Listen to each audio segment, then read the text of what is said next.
నమస్తే నాన్న అందరికి.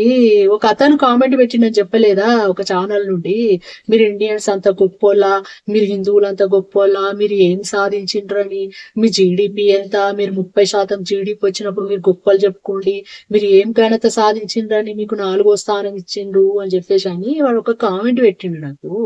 అన్నకు మరి లాంగ్ వీడియో చేసి పెడతా అన్న కదా. అన్నా నువ్వేమడిగినవు, మీకు ఎవరిచ్చారు 4వ స్థానం అని? స్కూల్లో మనకు ఎవరు ఇస్తారన్నా? మనము సబ్జెక్టులు 6 రాస్తే ఎన్ని మార్కులు వచ్చినాయి డిక్లేర్ చేసి మనకు ఒక సర్టిఫికెట్ ఇస్తారు. అరే బిడ్డ నీకు ఇన్ని మార్కులు వచ్చినాయి, నీ ర్యాంక్ ఇంతరా అని చెప్పేసి అని ఇస్తారు. అంతే కదా. అట్లనే ప్రపంచ దేశాలకు కూడా అంతర్జాతీయ ద్రవ్యనిధి వరల్డ్ బ్యాంక్ వాళ్ళు జీడిపిని బట్టి, అంటే ఎగుమతులు దిగుమతులు, ఏ దేశము ఎంత ఎగుమతి చేస్తుంది, ఎంత దిగుమతులు చేసుకుంటున్నారు, వాళ్ళది పరిశ్రమలు ఎంత, వాళ్ళ వృద్ధి రేట్ ఎంత అని చెప్పేసి అని వాళ్ళు లెక్కలు కట్టి IMF అంటే ఇంటర్నేషనల్ మానిటరీ ఫండ్ నుండి మనకు డిక్లేర్ చేస్తారు. మీ ర్యాంకు మీ దేశంది ఇంత, మీ వృద్ధి ఇంత అని చెప్పేసి. జీడిపి అంటే గ్రాస్ డొమెస్టిక్ ప్రోడక్ట్, అంటే ఎగుమతులు దిగుమతులు వీళ్ళది ఎంత వృద్ధి అని దాన్ని లెక్క కట్టి IMF ఇస్తుంది మనకు. మీరు ఏం సాధించిండ్రు గొప్పతనము అన్నారు కదా అని పెట్టినావు కదా. ఆంగ్లేయులు మా ఇండియాను పరిపాలించి పోయినప్పుడు అంత దోసుకొని మమ్మల్ని 192 దేశంగా అట్టడుకు నిలబెట్టిపోయారు. ఇవాళ G20 సదస్సు నిర్వహించేంత గొప్ప స్థాయికి ఎదిగినాం మేము.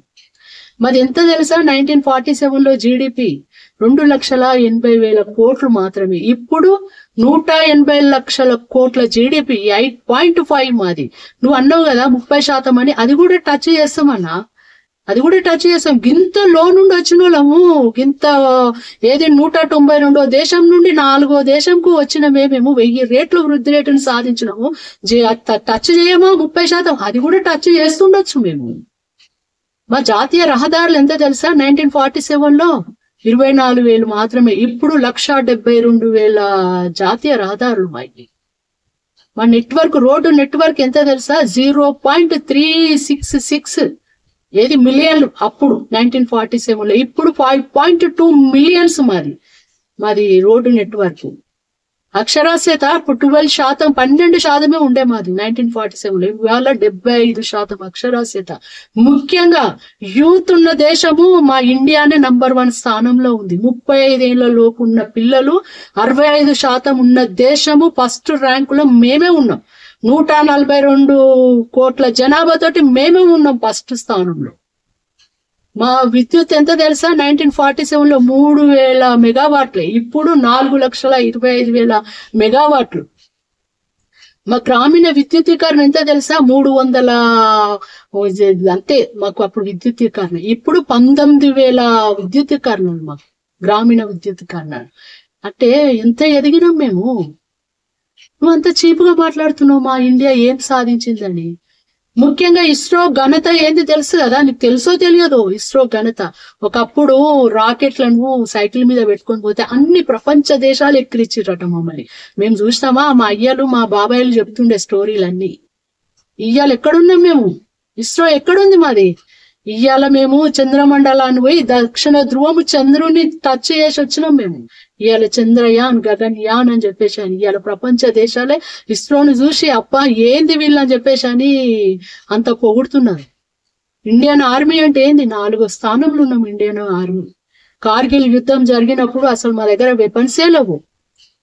అంత హిమాలయాలలో అంత -0లో వెపన్స్ సరిగా లేకున్నా గానీ విజయం సాధించింది మా ఇండియన్ ఆర్మీ. ఇవాళ మొన్న ఆపరేషన్ సింధూర్ లో మేము మా ఇండియన్ ఆర్మీ చేసిన అసలు సాధించిన ఘనతకి, ఆ యుద్ధంలో మా వాళ్ళు చేసిన ఘనతకి ఇవాళ ప్రపంచ దేశాలే సెల్యూట్ కొడుతూ జై భారత్ ఆర్మీ అని అంటుంది. ఇవాళ మా వెపన్స్ మేమే తయారు చేసుకుంటున్నాం, మా జెట్ ఫైట్లను మేమే తయారు చేసుకుంటున్నాము. 400 మిసైళ్లు పంపిస్తే ఒక్క మిసైల్ కూడా మా ఇండియా మీద పడకుండా ఇవాళ మా ఇండియన్ ఆర్మీ మమ్మల్ని కాపాడిందంటే మేము ఎంత ఎదిగినట్టే. ఇది ఒక్కటే చాలు ఎగ్జాంపుల్. ప్రపంచ దేశాలే ఆశ్చర్యపోయినాయి చూసి. నీ కళ్ళు దొబ్బినాయారా నీకు? నీ కళ్ళు దొబ్బినాయా నీకు? మాకు లాల్ బహదూర్ శాస్త్రి మాకు ఏనాడో చెప్పిండు, ఏ దేశానికైనా జవాన్ ముఖ్యము, రైతులు ముఖ్యమని. ఇవాళ మా జై జవాన్ జై కిసాన్ నినాదం మళ్ళీ ముందుకొచ్చింది. ఇవాళ మా జవాన్లు సాధించిన గొప్పకు ఇవాళ మా రైతులైతే అసలు మాకు 1947లో మేము దిగుమతి చేసుకున్నామట తిండి లేక. ఇప్పుడు మేము ప్రపంచంలోనే 2వ స్థానంలో ఉన్నాము ఆహార ఉత్పత్తిలో. అది మా రైతుల విజయం కదా. ఇవాళ మా ఆర్మీ విజయం కదా. సింధూర్ ఇవాళ ప్రపంచ దేశాలు మీ వెపన్స్ కావాలి, మీ జెట్ ఫైటర్లు కావాలని మాకు క్యూ పడుతున్నారు. ఇవాళ మేము సాధించినాం. జై భారత్ మాతాకి జై, జై జవాన్ జై కిసాన్ అని ఇవాళ ఘనంగా చెప్పుకుంటున్నాం. నువ్వేమన్నావు, హిందువులు మీరు అంత పెద్ద గొప్పోళ్ళ అన్నావు కదా. మేము గొప్పోళ్ళమేరా, నిజంగా మేము గొప్పోళ్ళమే. మీరు బంగ్లాదేశ్ లో మా హిందువులను ఊచకోత పోసిరు, ఇంత దౌర్జన్యం చేసారు. ఆడపిల్లల్ని కూడా రేప్ చేసారు. మొన్న పాకిస్తాన్ లో కూడా ఒక అమ్మాయిని 10 మంది రేప్ చేసారు. పుల్వామాలో అక్కడైతే ఘోరంగా, మీకు తెలుసు కదా, ఇంత ఘోరంగా బట్టలిప్పి హిందువా ముస్లిమా అని భర్తలను అసలు భార్యల ముందు కళ్ళ ముందు కాల్చి చంపిండ్రే, పిల్లల ముందు తల్లిదండ్రులను కాల్చి చంపిండ్రే. కానీ మేము ఎక్కడన్నా అటాక్ అయినామా, ముస్లిమ్స్ నే గానీ ఏమన్నా క్రిస్టియన్స్ నే గానీ మేము ఎక్కడన్నా అటాక్ చేసినామా? చెయ్యలే.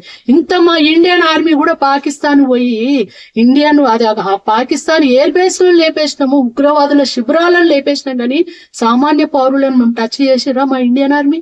అది కదరా మా గొప్పతనము. ఇప్పుడు గాజాలో చూడండి, ఉక్రెయిన్ లో చూడండి, ఎంత ఘోరంగా సామాన్య ప్రజల్ని చంపుతుండరే. మొన్ననైతే గాజాలో ఒక చిన్న అబ్బాయి తిండి కోసం అని చెప్పేసి అని అక్కడికి పోతే కాల్చి చంపిపడేసాడు. అరే మేము అట్లా వేసినామురా? ఇప్పటికి కూడా మీరు మమ్మల్ని బెదిరిస్తురే, బాంబులు వేస్తాము, అణుబాంబులు వేస్తాము, అది అని. ఎంతసేపు మేము తలుసుకుంటే, ఎంతసేపు మా ఇండియన్ ఆర్మీ తలుసుకుంటే ఎంతసేపు లేపోయాడేమి. ఇవాళ మా ఇండియన్ ఆర్మీ అంటేనే శత్రు దేశాలలో అసలు ఒక సింహ స్వప్నం లెక్క, కుదమ సింహాల లెక్క నిలబడ్డారు. ఇది కదా మా గొప్పతనము. ఇవాళ మీరు మా ఇండియాలో ఉండి మీరు మా మతాలను, మా మతాన్ని, మా హిందూ మతాన్ని మా రాళ్ళు అంటారు, రప్పలు అంటారు. ఎవర్రా మీకు ఇచ్చిన వాళ్ళు? మీరు బతుకొచ్చిన వాళ్ళు. మీ మతాలు మీ, మా మతం మాది.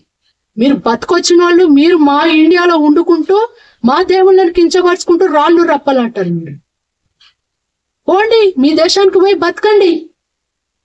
జిహాద్ పేరు మీద చెప్పి ఆడపిల్లల్ని, మా హిందూ పిల్లల్ని, ఆడపిల్లల్ని అయితే మోసం చేసి పెళ్లిళ్ళు చేసుకొని అరబ్ కంట్రీలకు అమ్మడము, పాకిస్తాన్ పోయి వాళ్ళ మీద రేపులు అంత ఘోరంగా అరాచకాలు చేస్తున్నారు. ఎన్ని వేల మంది మిస్ అయ్యారు తెలుసా ఆడపిల్లలు. ఇవన్నీ చూస్తూ భరిస్తున్నాం రా. ఇది మా ఇండియన్స్. మేము చాతగాక కాదు, మేము అట్లా చెయ్యలేము. మేము అట్లా దౌర్జన్యాలు మీరు చేసినట్టుగా మేము చెయ్యలేము. అంత ఘోరంగా చంపిన పుల్వామాలో మేము పోయి ఉగ్రవాదులనే లేపొచ్చినాం. ఇంతకంటే ఇంకేం కావాలరా మా గొప్పతనం నీకు? అన్ని పిచ్చి మాటలు, పిచ్చి ముచ్చట్లు మాట్లాడితే ఖబర్దార్ చెప్పులతోటి కొడతారు ఒక్కొక్కరు వచ్చి. ఏంటంటే మేము ఓపిక పడుతున్నాం. పిచ్చి ఛానల్స్ పెట్టుకొని, పనికిరాని ఛానల్స్ పెట్టుకొని, నాది ఈ మతము, నాది ఈ మతము, నాది ఈ రాళ్ళు రప్పలు తొక్క తొల్లం అనుకుంటా మీరు మాట్లాడతారు. మేము చాతగాక కూర్చున్నాం అనుకుంటున్నారా? వద్దు, గొడవలొద్దు అని ఓపిక పడుతున్నాం. ఇది చాతగానితనం కాదు, ఇది మా మంచితనము. ఇది తెలుసుకోండి ఫస్ట్.